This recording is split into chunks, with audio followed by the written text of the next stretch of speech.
I'd like to begin with a question. And that question is, what makes you feel wonder? Now, as a magician, this is something that I think about a lot. For example, as a woman in magic, at every magic convention, I feel wonder whenever I see the lines for the bathrooms. But in all seriousness, though a magician in general must not reveal her secrets, the real secret of magic is the single secret that I can share. I'll give away my talk right now. The real secret to me is magic's ability to inspire wonder, to bring out the 5-year-old in everyone. It's about questioning your reality, about creating shared experiences, about transcending barriers of age, race, religion, socioeconomic class. Magic is about storytelling. It's about people, about emotions, and about experiencing moments of genuine human connection. These are the reasons that I am a magician. Magic stretches the bounds of the possible. And this area between the possible, thank you. This area between the possible and the impossible, this is the magician's playground. But there is a flip side of the magic coin. If you Google the word magic, here's what comes up. And if you click on that first Wikipedia link, and by the way, if there are any professors in the audience, I promise I do not usually use Wikipedia as a source, but here's what it says. It says, magic or sorcery is an attempt to understand, experience, and influence the world using ritual, symbols, and language in a manner similar to religion. A few sentences later, it says, magic is often viewed with suspicion by the wider community and is sometimes practiced in isolation and secrecy. Well, I first came into contact with this other side of magic during my first semester at Yale. I was performing here in New Haven at a homeless shelter. We were doing magic. We were all having a lot of fun. The guys were laughing and smiling, except for one man. And this one man, I remember his name was Egypt, and he just slowly backed away. And he pointed at me and said, "You're a witch." And now, see, usually when I'm called a witch, it's said in like a nice, Hermione-inspired kind of a way. You're a witch. But this, it became clear that Egypt was not joking, that he was completely serious. He backs away, and then he starts yelling, and he is 6 feet tall with this booming voice. I think it was pretty scary for the both of us. He goes, "You're a witch possessed by demons, the devil, demons, the devil." And so I try to reassure him that it's sleight of hand, that it's all in good fun, it's for entertainment. I don't have any real magic powers. But he is convinced it's witchcraft. And finally, I realize that I can explain just how to do a very simple effect, how to take a rubber band and make it jump magically through your solid fingers. And when Egypt took the rubber band and was able to actually make it jump through his own fingers, his whole demeanor transformed. Suddenly, he laughed, overcome with relief that I was not, in fact, possessed by demons. Now, Egypt, I learned, had lived in Nigeria for nearly all of his life. And in this cultural context, magic had an entirely different meaning. The experience that day reminded me of magic's long and complicated and textured history, and how it's not all clearly defined.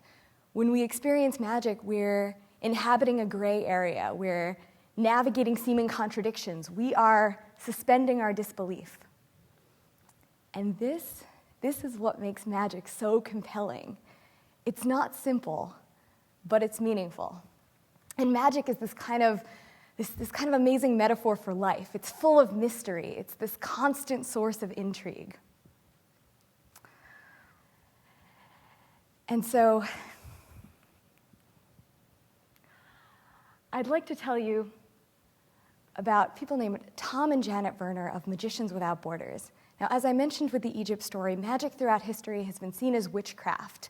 And some people see magic as trickery, as deception, as a puzzle to solve. But I believe that magic is, sleight of hand is so much more than deception, that we can create and we can communicate something real, something very truthful through illusion. And I think Tom and Janet Werner are an incredible example of this. They travel to war-torn areas throughout the world, and they share wonder and hope and happiness with people in such incredibly difficult situations.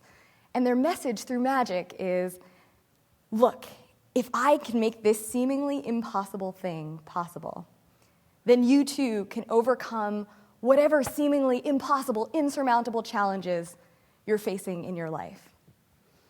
And they are amazing, and their work is real magic. So, inspired by Tom and Janet, I've made a conscious effort to make wonder a part of my life, both on and off stage. I've realized, for example, that magic, the experience of wonder, can be healing. And so a few years ago, I started a magic therapy program at Mount Sinai Hospital in New York, teaching magic to brain and spinal cord injury patients to help them regain motor skills and quicken their recoveries in a way that was fun and motivating. And it's been one of the most rewarding experiences I've ever been a part of.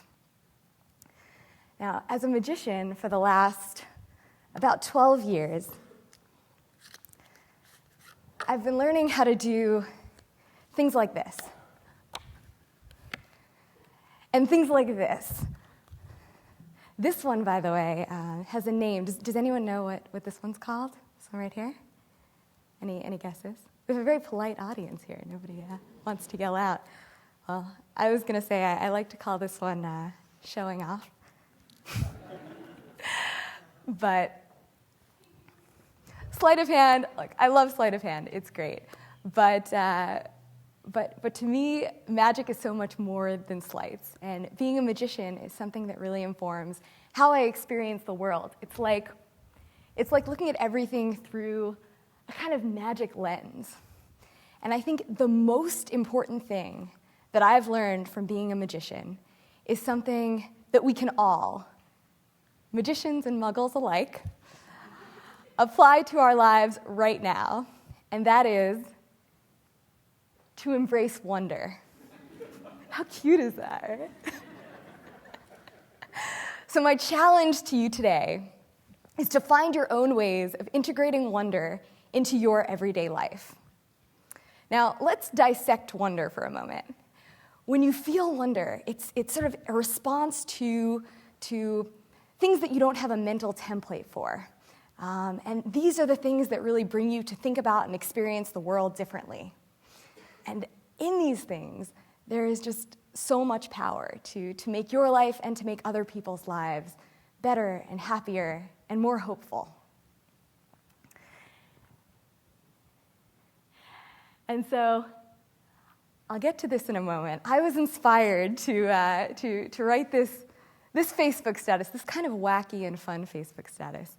I was inspired by kind of a real-life example of someone who just completely embodies a childlike sense of wonder.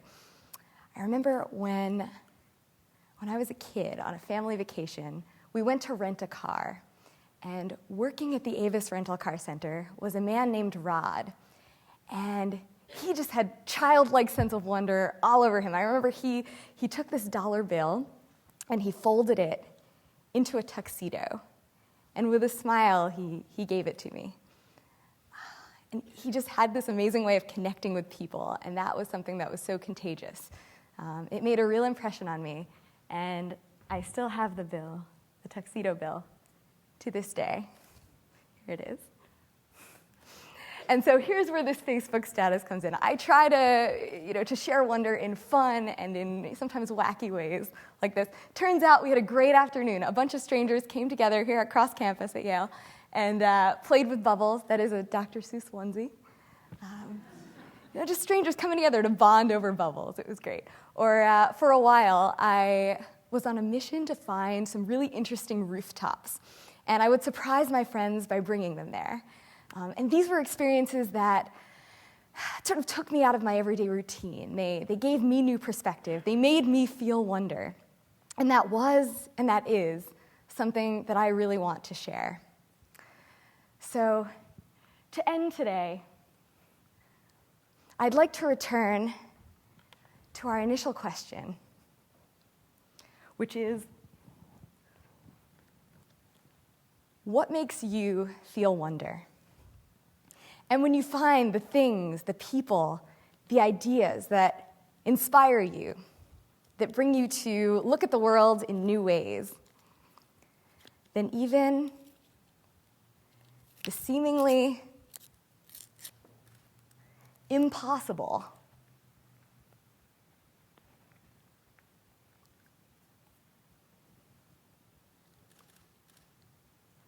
is possible. And this is the real secret of magic. Thank you.